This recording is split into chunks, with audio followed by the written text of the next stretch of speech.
الحمد للہ وحدہ والصلاة والسلام علی من لا نبی بعد اما بعد فاعوذ باللہ من الشیطان الرجیم بسم اللہ الرحمن الرحیم مثلهم كمثل الذي استوقد نارا فلما أضاءت ما حوله ذهب الله بنورهم وتركهم في ظلمات لا يبصرون صم بكم عمي فهم لا يرجعون صدق اللہ العظیم۔ ان منافقین کی مثال ایسے ہے کہ جیسے کہ اس شخص کی طرح ہے کہ جس نے آگ کو جلایا اور جب اس کا ارد گرد روشن ہو گیا تو اللہ تعالیٰ ان کے نور کو لے گئے اور ان کو اندھیروں میں چھوڑا کہ وہ کچھ نہیں دیکھ سکتے۔ وہ گونگے ہیں، بہرے ہیں اور اندھے ہیں، پس اب وہ واپس نہیں لوٹیں گے۔ یہ سورۃ البقرہ کی آیت نمبر 17 اور 18 کی تلاوت اور ترجمہ آپ حضرات کے سامنے عرض کیا گیا ہے۔ منافقین کی حالت کی ایک مثال تو کل عرض کی تھی کہ یہ ایک کام تو یہ کرتے ہیں کہ ایمان کو چھوڑ کر کفر کو اختیار کرتے ہیں، ہدایت کو چھوڑ کر گمراہی کو اختیار کرتے ہیں۔ دوسری مثال یہ ذکر کی گئی کہ جب یہ ایک اچھی چیز کو چھوڑ کر بری چیز کو اختیار کرتے ہیں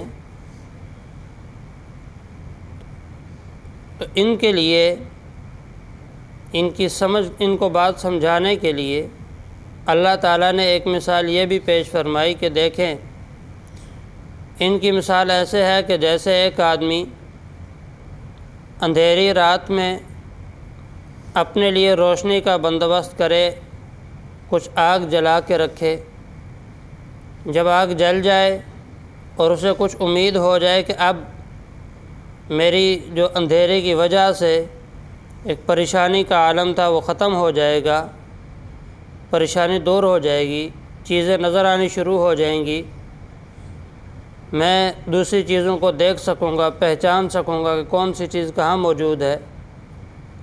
اچانک ایسے ہو کہ ہوا آئے یا کسی اور ذریعے سے وہ آگ بجھ جائے، اور آگ جب بجھے تو فوراً جیسے پہلے اندھیرا چھایا ہوا تھا اسی طرح دوبارہ اندھیرا چھا جائے۔ اب جب دوبارہ اندھیرا چھا جائے گا تو پھر وہی پرانی کیفیت لوٹ آتی ہے کہ جیسے پہلے نظر کچھ نہیں آتا تھا اب بھی ان کو نظر کچھ نہیں آتا۔ منافقین میں سے بعض منافقین کے بارے میں یہ بھی آتا ہے، جب آپ صلی اللہ علیہ وسلم مکہ مکرمہ سے ہجرت کر کے مدینہ منورہ تشریف لے گئے تو بعض منافقین کی یہ حالت بھی تھی کہ ابتداءً آپ صلی اللہ علیہ وسلم کا استقبال بھی کیا، آپ پہ ایمان بھی لائے، لیکن بعد میں پھر وہ اپنے ایمان سے پھر گئے۔ جیسے میں نے کل اور پرسوں بھی عرض کیا تھا کہ منافقین میں سے ویسے بھی بعض منافقین ایسے کرتے تھے کہ مومنین کی اچھی حالت کو دیکھ کے مومنوں کے ساتھ ہو جاتے تھے، اور جب کوئی مشکل پریشانی آتی تو پھر وہ کفار کے ساتھ ہو جایا کرتے تھے۔ ایک تو بظاہر تھے اور ایک حقیقتاً ایمان لاتے بھی تھے اور پھر ایمان سے پھر بھی جاتے تھے، ایسے منافقین بھی موجود تھے۔ تو ایسے منافقوں کی یہاں بات کی گئی ہے کہ دیکھیں یہ ایسے کم عقل لوگ ہیں کہ خود ہی اپنے لیے جو ہے تو ایسی چیزوں کو پسند کرتے ہیں۔ اب جس آدمی کے پاس روشنی موجود ہو تو اس آدمی کو اندھیرے میں روشنی کی جتنی ضرورت ہوتی ہے اب اس روشنی کو سنبھال کے رکھنا چاہیے، اس جو ذریعہ روشنی ہے اس ذریعہ روشنی کو سنبھال کے رکھنا چاہیے، لیکن یہ ایسے بے وقوف ہیں، اندھیرے میں بھی بیٹھے ہیں، روشنی کے ذریعے کو سنبھال کے بھی نہیں رکھ سکتے، ایسے بے وقوف۔ یہ بات سمجھائی گئی ہے۔ اب یہاں جو یہ بات ہے کہ ذہب اللہ بنورہم، اللہ تعالیٰ ان کے نور کو لے جاتے ہیں، اس کا مطلب کیا ہے؟ ایک تو ظاہری مطلب اگر اس سے مراد لیا جائے ظاہری مطلب اس کا یہی ہوگا کہ بھئی انہوں نے جو روشنی کا بندوبست کیا تھا وہ روشنی چلی گئی، وہ آگ بجھ گئی، جب اور کوئی بھی ذریعہ جو اختیار کیا تھا وہ اس کی روشنی ختم ہو گئی، اب اندھیرا پھر چھا گیا۔ ایک تو یہ مطلب ہے۔ اور جو اس آیت کا حقیقی مطلب بہت سے مفسرین نے لکھا ہے وہ یہ ہے کہ یہاں ذہب اللہ بنورہم سے مراد نور ایمان ہے۔ اللہ تعالیٰ ان کے اعمال کی بدولت، ان کے انکار کی بدولت، ان کی منافقت کی بدولت جو نور ایمان ان کو حاصل تھا، اب وہ نور ایمان ان کا ختم ہو چکا ہے۔ کیونکہ ایمان یہ بھی ایک نور ہے، ایک روشنی ہے۔ جیسے ہمارا جسم ہے، اس کی ایک غذا ہے، وہ غذا پوری نہ ہو جسم کمزور ہو جاتا ہے۔ اسی طرح ہماری روح ہے، اس کی بھی ایک غذا ہے، روح کو اس کی غذا نہ ملے روح بھی کمزور ہو جاتی ہے۔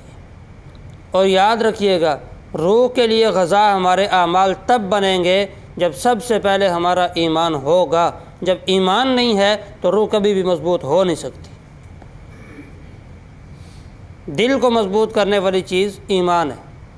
اسی لیے قریب وقت میں آپ نے دیکھا ہوگا ہمارے پڑوس ممالک میں سے جب انہوں نے پاکستان کے خلاف جنگ کی باتیں کی تو ہمارے افواج پاکستان نے اور جو مقتدر لوگ تھے انہوں نے ان سے صرف اتنی بات ہی کہی تھی کہ اگر آپ کے پاس اسلحہ موجود ہے، آپ کے پاس طاقت ہے، تو ہمارے پاس بھی اسلحہ موجود ہے۔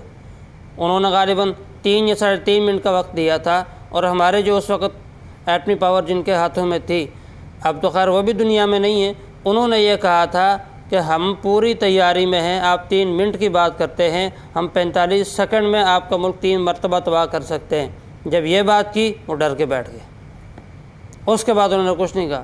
یہ تو خیر ایک اسلحے کی بنیاد پہ تھا، ٹھیک ہے۔ اس سے پہلے ایک مدرسے کے طلباء کے ساتھ ایسا ہوا کہ وہ تھے تو یہاں، لیکن جھوٹی خبر مشہور ہوئی کہ وہ ہندوستان میں داخل ہو چکے ہیں۔ اب ان کا پورا جو نظام تھا، سارا کا سارا نظام معطل، تقریباً 1.5 ہفتے تک ان کا پورا نظام معطل رہا ہے۔ ان کی تجارت بند تھی، داخلی خارجی راستے بند تھے، اور ایمرجنسی نافذ تھی، حتیٰ کہ جنگلوں تک ایمرجنسی نافذ تھی۔ یہ حالت تھی کہ ابھی تک وہ بندے یہیں پاکستان میں موجود ہیں، ایک ادارے میں بیٹھے پڑھ رہے ہیں، اور صرف جھوٹی خبر کی بنیاد پر اتنے پریشان ہوئے کہ ان کا وہاں تک کا نظام سارا کا سارا معطل ہو گیا۔ تو یہ کیا تھا؟ صرف اور صرف یہی بات ہے کہ جس کے دل میں ایمان ہوتا ہے، ایمان دل کو مضبوط کرتا ہے۔ پھر بندہ ایسی چھوٹی باتوں سے جلدی گھبراتا نہیں ہے، کیونکہ اس کا بھروسہ اللہ تعالیٰ کی ذات پہ ہوتا ہے۔ جب اللہ کی ذات پہ بھروسہ ہے تو پھر اسباب اس کی نظر میں کچھ نہیں ہوتے، لیکن کافر کا سارا دار و مدار جو ہوتا ہے وہ اسباب پہ ہوتا ہے۔ اس کی نظر ہوتی ہی اسباب پہ، اس کی نظر ہوتی ہی ظاہری چیزوں پہ ہے، اس کی نظر اللہ تعالیٰ پہ نہیں جاتی۔ اس لیے پھر ایسے چھوٹے چھوٹے باتوں سے پریشان ہو کے بیٹھ جاتے ہیں۔ تو ایمان جو ہے یہ دل کو مضبوط کرتا ہے۔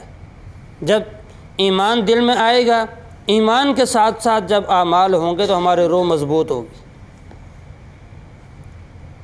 تو روح کو مضبوط کرنے والی چیز ہمارے اعمال ہے، جو ہم نماز پڑھتے ہیں، تلاوت کرتے ہیں، ذکر کرتے ہیں، دیگر جو ہم نیک اعمال کرتے ہیں، ان چیزوں سے ہماری روح مضبوط ہوتی ہے، روح کو غذا ملتی ہے۔ جتنی ہماری روح مضبوط ہوگی اتنا ہمارا ایمان مضبوط ہوگا، اتنا ہمارا دل مضبوط ہوگا۔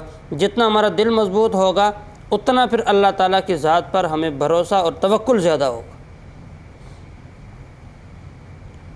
ایسے کثیر واقعات موجود ہیں، تاریخ کی کتابوں میں بھی ہیں، سیرت کی کتابوں میں ملتے ہیں، صحابہ اکرام علیہم الرضوان کی زندگیوں سے ملتے ہیں، آپ صلی اللہ علیہ وسلم کی زندگیوں سے ملتے ہیں۔ پہلے کے واقعات اللہ تعالیٰ نے قرآن پاک میں بیان فرمائے ہیں کہ اپنی طرف سے جو ممکنہ تدبیر تھی اس کو اختیار کرنے کے بعد باقی معاملہ اللہ تعالیٰ کے سپرد کیا، اللہ تعالیٰ نے پھر فتوحات کے دروازے کھولے۔ اب بظاہر اگر آپ دیکھیں غزوہ بدر کے اندر مسلمانوں کی جو تعداد تھی ان کے مقابلے میں کفار 1000 تھے۔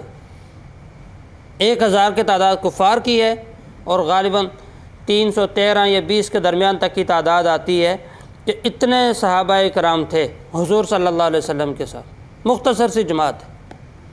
اور یہ جو 313 ہیں ان کے پاس اسلحہ بھی اتنا نہیں، جنگی ساز و سامان بھی اتنا نہیں ہے، ٹھیک ہے، کھانے پینے کا سامان بھی اتنا نہیں، اور کفار ہر طرح سے ان کے پاس اسلحہ بھی موجود ہے، گھوڑے بھی موجود ہیں، باقی جنگی ساز و سامان جتنا ہے سارا کا سارا موجود ہے، لشکر بھی زیادہ ہے، لیکن فتح پھر بھی اہل ایمان کی ہوئی۔ حضور صلی اللہ علیہ وسلم نے اس موقع پہ دعا فرمائی تھی اللہ تعالیٰ سے، اے اللہ اگر آج یہ مٹھی بھر جماعت باقی نہ رہی، قیامت تک تیرا نام لینے والا کوئی نہیں رہے گا۔ حضور نے دعا فرمائی، اللہ تعالیٰ نے حضور کی دعا کی برکت سے صحابہ کرام علیہم رضوان کو فتح عطا فرمائی۔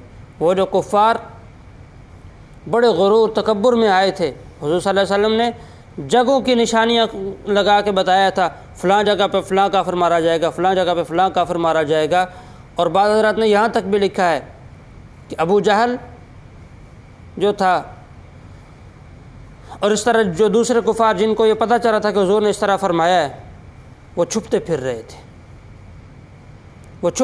تھے، وہ کہہ رہے تھے کہ یہ ایسی زبان سے یہ بات نکلی ہے جس کی زبان سے کبھی جھوٹ نہیں نکلا، آج ہماری ہلاکت پکی ہے، جان بچاتے پھر رہے تھے، لیکن جو فیصلے اللہ کی طرف سے ہو چکے ہوں، بندہ جتنی جان بچا لے پھر بچ نہیں سکتا۔ خود قرآن پاک میں اللہ تعالیٰ فرماتے ہیں فَإِذَا جَاءَ أَجَلُهُمْ لَا يَسْتَأْخِرُونَ سَاعَةً وَلَا يَسْتَقْدِمُونَ، جب موت کا وقت آ جائے پھر اللہ تعالیٰ کسی کو مہلت نہیں دیتے، تو وہاں وہ مارے گئے۔ اور یہ کفر اور اسلام کی پہلی و عظیم جنگ تھی کہ اللہ تعالیٰ نے مسلمانوں کو فتح عطا فرمائی اور کفار کو جو ہے تو شکست اللہ تعالیٰ نے دلوائی ہے مسلمانوں کے ہاتھوں۔ تو وہاں بھی کیا تھا، ایک طرف وہ صرف مال کی بنیاد پر، طاقت کی بنیاد پر، اسباب کی بنیاد پر مسلمانوں کے خلاف چڑھائی کر کے آئے تھے، اور دوسری طرف کیا تھا، دوسری طرف اللہ تعالیٰ کی ذات پہ توکل تھا، ایمان تھا، اللہ کے ساتھ تعلق مضبوط تھا، اور حضور صلی اللہ علیہ وسلم کے ساتھ چلنے والے لوگ تھے۔ تو اللہ تعالیٰ نے ایمان کی بدولت ان کو بڑے لشکر کے اوپر اور طاقتور لشکر کے اوپر غلبہ عطا فرمایا۔ یہ کیوں تھا؟ ان کے دل مضبوط ہوئے ایمان کی وجہ سے، اور کفار جو بھاگے ہیں اس وجہ سے کہ ان کے دل میں ایمان نہیں تھا، دل مضبوط نہ ہو سکا۔ جب انہوں نے اسباب کی دنیا میں دیکھا کہ اب ہمارا بس نہیں چلتا، پھر وہ بھاگنا شروع ہو گئے۔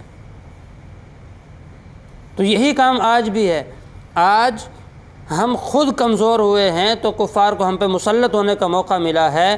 اگر ہم آج وہی پرانا طرز اپنا لیں، میں پورے دعوے کے ساتھ کہتا ہوں آج بھی دنیا کفر ہم سے ڈر سکتی ہے، آج بھی۔ ویسے اسلامی قوانین اور اسلامی معاشرت یہ تھی ہمارے لیے، لیکن آج اس چیز کو اپنایا غیروں نے، اور وہ اپنا کر ہمارے اوپر آج حکمرانی کر رہے ہیں۔ آپ یورپین ممالک میں چلے جائیں، دیگر غیر مسلم ممالک میں چلے جائیں، وہاں تجارت میں امانت دیانت ہے۔ ہمارے ملک میں حالانکہ اسلام کے نام پہ بنا ہے، ہمارے بڑوں نے قربانیاں دی ہیں، اسلام کے نام پہ بنا ہے، آج یہاں ہمارے ہاں امانت دار تاجر کوئی نہیں ملتا۔ بڑے سطح کے تجار تو بعد کی بات، آج ہمارا ریڑھی والا امانت دار نہیں ہے۔ ایک سب سے تجارت میں سب سے چھوٹا طبقہ آپ کہہ لیں کہ ریڑھی والا ہے، وہ بھی امانت دار نہیں ہے، اور پھر ہم امیدیں رکھیں کہ ہم ایک اچھا معاشرہ پروان چڑھا سکتے ہیں، یہ کبھی نہیں ہو سکتا۔ دوسروں کے ساتھ تو چھوڑیں، آج ہم اپنے اوپر خود اپنا محاسبہ کریں کہ ہم اپنے آپ کے ساتھ کتنا انصاف کر رہے ہیں۔ گناہوں میں لگنا یہ بھی ظلم ہے، نافرمانی کرنا یہ بھی ظلم ہے، ٹھیک ہے۔ قرآن پاک میں خود اس کو ظلم کہا گیا، قُلْ يَا عِبَادِيَ الَّذِينَ أَسْرَفُوا عَلَىٰ أَنفُسِهِمْ، کہ گناہ کر کے جو اپنے جانوں پہ ظلم کیا ہے میرے بندوں میں سے، پھر بھی وہ میری رحمت سے مایوس نہ ہوں، لَا تَقْنَطُوا مِن رَحْمَةِ اللَّهِ إِنَّ اللَّهَ يَغْفِرُ الذُّنُوبَ جَمِيعًا، اللہ تعالیٰ سب کے سب گناہ معاف فرما دیں گے، لیکن اس کے لیے توبہ شرط ہے، سچے دل سے توبہ کریں۔ اے اللہ اس سے پہلے جو ہوئے اس پہ توبہ کرتے ہیں، آئندہ کی زندگی تیری فرمان برداری میں گزارنے کا عہد اور ارادہ کرتے ہیں، پھر اللہ تعالیٰ توبہ بھی قبول فرماتے ہیں۔ تو خیر یہ باتیں سمجھائیں اس لیے کہ ایک ایمان کے ساتھ کسی کام کو کرنا ہے اور ایک ہے کہ بغیر ایمان کے کسی کام کو کرنا۔ جب آدمی ایمان کے ساتھ کوئی کام کرتا ہے اس کا بھروسہ اللہ تعالیٰ کی ذات پہ ہوتا ہے، اس کا دل مضبوط ہوتا ہے، چھوٹی موٹی پریشانیوں سے وہ پریشان نہیں ہوا کرتا۔ اور کافر کا دل، چونکہ دل میں ایمان نہیں ہوتا، دل کمزور ہوتا ہے، چھوٹی چھوٹی باتوں سے بھی پریشان ہو کے بیٹھ جاتے ہیں اور راستے چھوڑ دیتے ہیں۔ اس لیے آج ہمارے سوچنے کی بات یہ ہے کہ ہمارا جو طرز زندگی ہے، آیا وہ طرز زندگی اہل ایمان والا ہے یا جو اس دور کے منافقین اور غیر مسلم تھے ان لوگوں والا طرز ہمارا ہے؟ یہ ہمارے سوچنے کی چیز ہے۔